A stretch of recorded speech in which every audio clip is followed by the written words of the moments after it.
Hi kids, and welcome to Wise Words. My name is Ben, and today we're going to be talking about thankfulness atau rasa syukur. Now, can you spell thankfulness with me? Ready? Here we go. T-H-A-N-K-F-U-L-N-E-S-S. Thankfulness. That was kind of a long one, but you did great.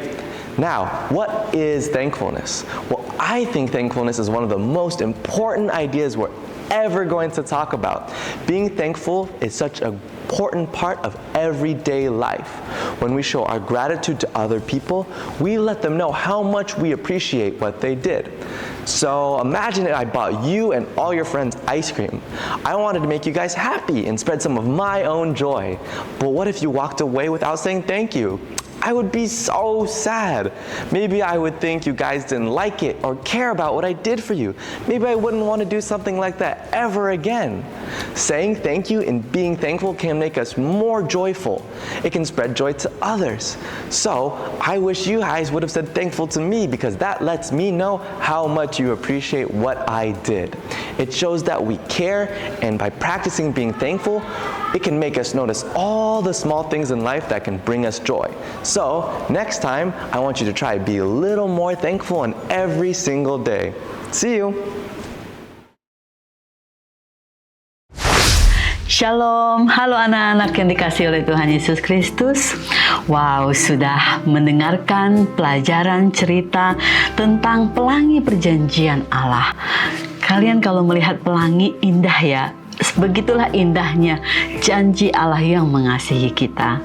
Nah, kepada orang tua yang terkasih dalam Tuhan Yesus Kristus, kita belajar mengajarkan anak-anak kita tentang thankfulness, yaitu rasa syukur.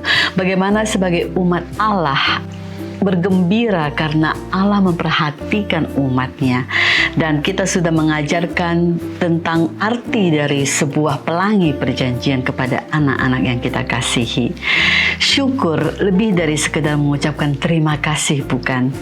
Ini tentang bagaimana membentuk sikap bersyukur pada anak-anak kita. Ketika anak-anak memahami tentang rasa bersyukur, ada banyak hal yang mereka bisa kembangkan, yaitu rasa empati, kebaikan, dan ketangguhan. Penelitian menunjukkan bahwa anak-anak yang bersyukur itu ternyata lebih bahagia, lebih optimis, dan memiliki hubungan yang jauh lebih baik dengan orang lain. Rasa syukur juga membantu anak-anak bisa mengatasi tantangan dan rintangan, dan akhirnya membangun kesejahteraan mental bagi mereka. Kita memahami betapa pentingnya kesehatan mental di zaman sekarang ini. Wow, ternyata dengan rasa bersyukur itu memberikan banyak sekali manfaat dan modal untuk mereka membangun satu masa depan yang baik. Kalau begitu, apa saja tips praktis untuk menanamkan rasa syukur ini kepada anak-anak? Yang pertama tentunya memberi contoh. Kita sebagai contoh yang hidup. Kita tunjukkan rasa syukur dalam bukan saja tindakan kita, tapi juga kata-kata yang kita keluarkan. Bagikan momen-momen bersyukur kita dengan anak-anak, baik itu sekedar menghargai alam ciptaan Tuhan atau mengungkapkan rasa terima kasih atas tindakan kecil yang dilakukan oleh anak-anak kita atau orang lain.